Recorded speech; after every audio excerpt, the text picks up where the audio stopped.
The woman spoke. What do you have to say about popular media? The tender responded. Popular media consists of the predominant narratives at play in the general population of a society. It demonstrates the state of a society's mental health as a whole. It is the food that the minds, those that make up the collective mind of the society, are consuming. Whether society's narratives are designed to distract from objective will, it can be inferred that the media consumed is acting as a balm to divert attention from a structure that is unwell and causing illness in those that are within its sphere of influence. It can also be inferred that the maintenance of that structure represents an investment in the continuation of the activity despite the illness it causes. This represents the shackling of individuals to a subjective cause that is not in the objective interest of the society or the individuals that make it up. The maintenance of those structures increases their power to grow, until children grow into environments in which those structures are the norm and expected. And once all the generations have passed that new life in the absence of that structure, no one in the society ever lived without it. Pride is then taken in the expression of that structure's will. The more such structures develop, the greater the costs to the society and to the individuals within it, and to the environment in which it exists. At borders, conflicts between varying subjective norms will arise, and individuals are set to fight over their investments. That is the state of today's society, a battleground of competing subjective interests that overlook the maintenance of the objective need. The subjective needs of the more competitive gradually excel beyond the less competitive, and the more competitive realize that to meet their needs, to realize their power, they must be able to attract the less competitive to their cause. Sophistry develops into a science, the science of applied behavioral psychology, the ability to control the masses. Popular media represents the state of the society at large. It reflects what the society values once their known objective needs are met. Their known objective needs are limited by what they have been allowed to realize within the context of the subjective structure in which they exist. Their supposed objective needs may be laid down in law, that it is only necessary for a person to take 2 15-minute breaks and a 1-hour lunch break within the working day, and otherwise they must remain in their little box. And if they are not satisfied with that, then they are considered inadequately committed and ashamed. They are convinced that they are unreasonable to feel dissatisfied or depressed, and so they are sent to professionals who help them to shift their perspective so that they may more easily accept the imprisonment that is causing the injury. And they are sent home only once they are tired, when all of their focus of intellect for the day has been used up. And then they are fed with a world of grey noise through television and then apps, and that way they never have the energy or the space to question that to which they are bound. And it all becomes the norm, and everyone forgets that their ancestors slept under the stars and felt the sun on their skin and lived for millions of years connected, knowing themselves and each other in a strengthening harmony of existence with the environment that supported them.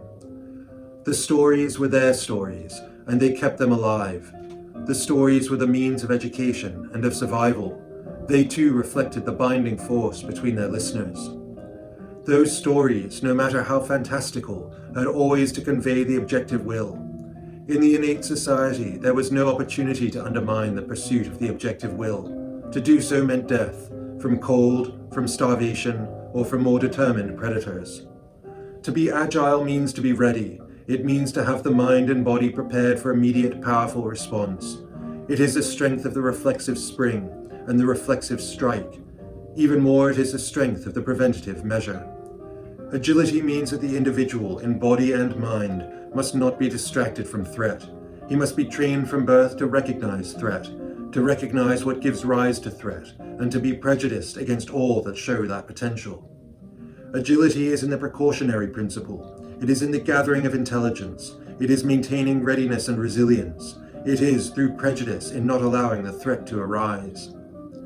The society cannot be agile if it is distracted, if its mind is elsewhere, if it is not ready.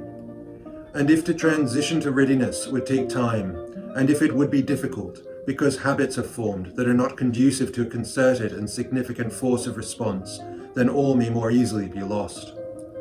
The more different the individual life is from the life of objective need, the more disruptive is a shift to objective need when confronted with threat.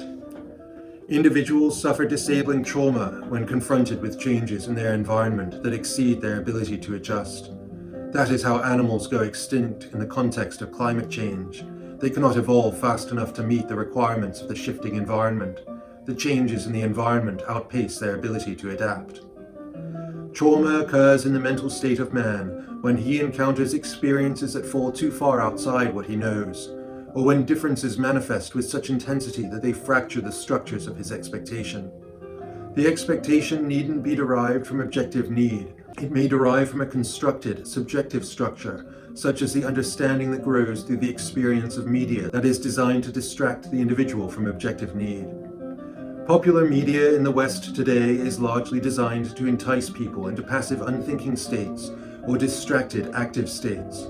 It is not designed to promote disciplined consideration only of objective need, and it is not designed to encourage self-knowledge and self-governance.